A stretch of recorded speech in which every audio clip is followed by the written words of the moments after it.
ఏంటి మామా, ఏంటలా చూస్తున్నావు? ఏదో పండగొచ్చింది, జాతర వచ్చింది, సరదాగా వెళ్ళొద్దాం అని అనుకుంటున్నావా? కాదు మామా, మేడారం అంటే మజా కాదు. అది మన గుండెల్ని పిండేసే ఒక రక్త చరిత్ర. ఆ సంపెంగ వాగులో పారేది నీళ్లు కాదు, మన కోసం ప్రాణాలు వదిలిన జంపన్న రక్తం. అది ఒక మనిషి శక్తిగా మారి దేవతగా ఎలా వెలిసిందో తెలుసా? రండి, ఓ 10 నిమిషాలు ఈ ప్రపంచాన్ని మర్చిపోయి ఆ దట్టమైన అడవుల్లోకి వెళ్దాం. అసలు కథ ఏంటో చూద్దాం.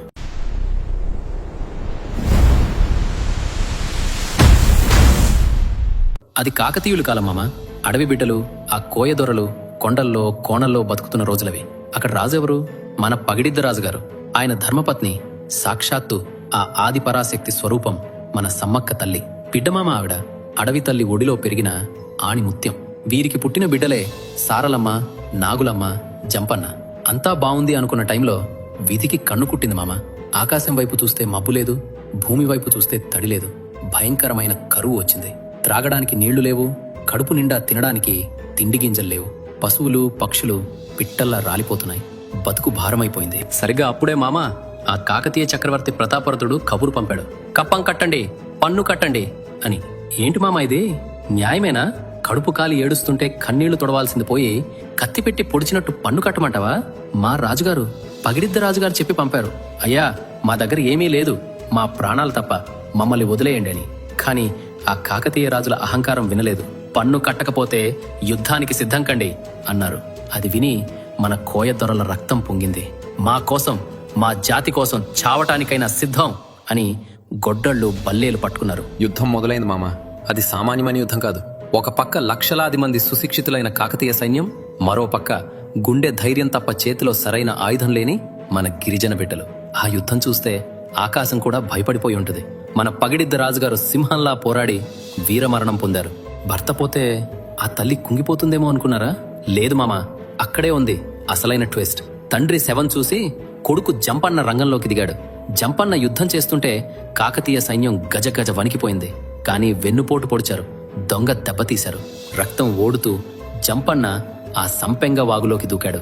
ఈ రోజుకి ఆ సంపెంగ వాగాకు నీళ్లు ఎర్రగానే ఉంటాయి మామ. అది నీళ్లు కాదు, మన కోసం ప్రాణాలు వదిలిన జంపన్న రక్తం. అదే. కొడుకు పోయాడు, భర్త పోయాడు, అల్లుడు పోయాడు. ఇంకా ఏ ఆడదైనా ఏం చేస్తుంది మామ? గుండె పగిలి చనిపోతాదా? కానీ ఆవిడ సామాన్య స్త్రీ కాదు, సమ్మక్క. ఆవిడ కన్నీళ్లు పెట్టలేదు, గాండ్రించింది. 2 చేతులతో కత్తులు పట్టుకుని యుద్ధ భూమిలోకి వస్తుంటే సాక్షాత్తు ఆ కాళికామాత దిగి వచ్చినట్టుంది. ఆవిడ ధాటికి కాకతీయ సైన్యం పిట్టల్లా రాలిపోయాడు. ప్రతాపరుద్రుడికి భయం పుట్టింది. ఇది మనిషి కాదు, శక్తి అని అర్థమైంది. కాని యుద్ధ నియమాలకు విరుద్ధంగా వెనక నుంచి ఆ తల్లిని పొడిచారు. గాయపడిన పులి ఇంకా ప్రమాదకరం. రక్తం కారుతున్నా ఆ తల్లి వెనక్కి తగ్గలేదు.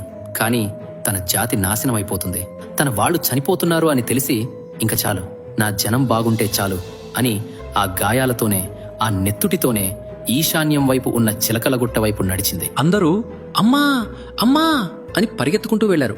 కాని ఆ తల్లి కనిపించలేదు. అడవిలో వెతికితే ఓ పుట్ట దగ్గర ఏమి కనిపించిందో తెలుసా? ఒక పులి. ఆ పులి పక్కన ఒక కుంకుమ భరిణె. అంతే మామ, మనిషిగా వచ్చిన తల్లి దేవతగా మారిపోయింది. గాలిలో కలిసిపోయింది, మట్టిలో కలిసిపోయింది, మన గుండెలో నిలిచిపోయింది. అందుకే మామ, మనం మేడారం జాతర జరుపుకునేది సంబరం కోసం కాదు, కృతజ్ఞత కోసం. అమ్మా సమ్మక్క, ఆ రోజు నువ్వు మా కోసం, మా ఆత్మగౌరవం కోసం ప్రాణాలిచ్చావు. నువ్వు మాకు దేవుడివి తల్లి అని చెప్పడానికి. అక్కడ గుడి ఉండదు, గోపురం ఉండదు, విగ్రహం ఉండదు, కేవలం గద్దెలు మాత్రమే ఉంటాయి. ఎందుకంటే ఆ తల్లిని బంధించడానికి 4 గోడలు సరిపోవు. ఆవిడ అడవి తల్లి. ఆ చెట్టు, ఆ పుట్ట, ఆ గాలి అంతా ఆవిడే. అక్కడ మనం బంగారం ఇస్తామంటాడు, కానీ అది నిజమైన బంగారం కాదు మామ, బెల్లం. పేదవాడి దగ్గర ఉండేది అదే కదా. అమ్మా, నా దగ్గర కోట్లు లేవు, ఈ తీపి బెల్లం ముక్క తిని నా బతుకుని తీపి చేయి తల్లి అని పెట్టే నైవేద్యం అది. ఆ 2 గద్దెల మీద సమ్మక్క సారక్క ఆవాహన అయినప్పుడు లక్షల మంది జనం ఒక్కసారిగా పూనకంతో ఊగిపోతారు. అప్పుడు అర్థమవుతుంది, దేవుడు ఎక్కడో లేడు, మన నమ్మకంలోనే ఉన్నాడు అని.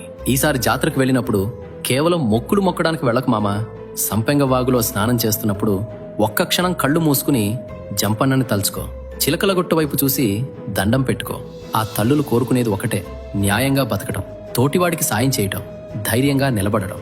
మన తెలుగు జాతి ఉన్నంత వరకు ఈ సమ్మక్క సారక్కల కథ వినపడుతూనే ఉంటుంది. ఈ కథ విన్నాక నీ గుండె బరువెక్కితే అదే మామ, ఆ తల్లికి నువ్విచ్చే నిజమైన నివాళి. పద, మనస్ఫూర్తిగా ఒక్కసారి దండం పెట్టుకుందాం. లోకం చల్లగా ఉండాలి, మన కుటుంబాలు చల్లగా ఉండాలి అని. ఓం శక్తి. జై సమ్మక్క, జై సారక్క. ఉంటాను మామ, సెలవు. మేడారం మహాజాతర శుభాకాంక్షలు ఫ్రమ్ ఫ్యాక్ట్స్ కోలా.